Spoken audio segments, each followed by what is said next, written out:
उही हुन्छ भन्ने हुन्छ नि यिनी फेरि उही ठाउँमा पनि गएर जाहेर गर्छन् यिनलाई सन्चो हुन्छ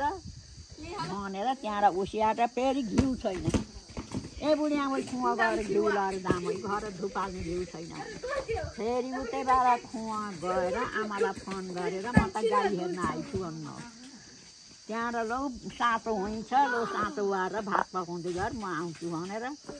फेरि गोरीले सातो वारेर चामल झिकेर भात बसालितिर फेरि गाई लिएर नानी आउन र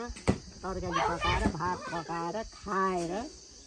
त्यहाँबाट यहाँ आउँदाखेरि झम्ला झम्लुक्कै भएको थियो त्यहाँबाट मलाई फेरि त्यहाँबाट पारी बुढाबाउलाई बोलाएर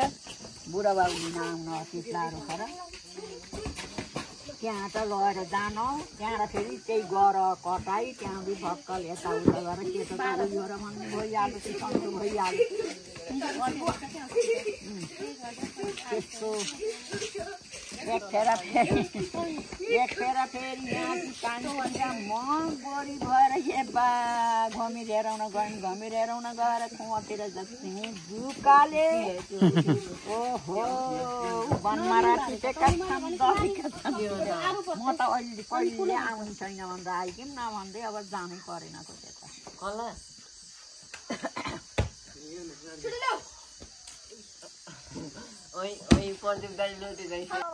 मलाई परेकालाई बाउ मलाई परेको भनेर यति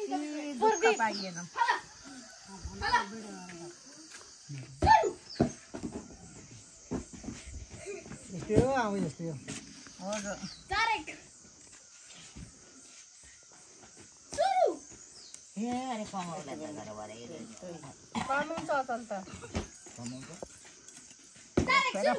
पढेपछि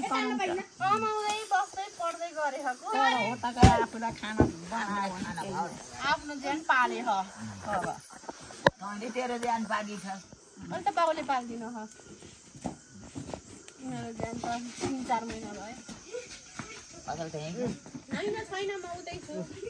2 महिना सँगै बस्छौँ त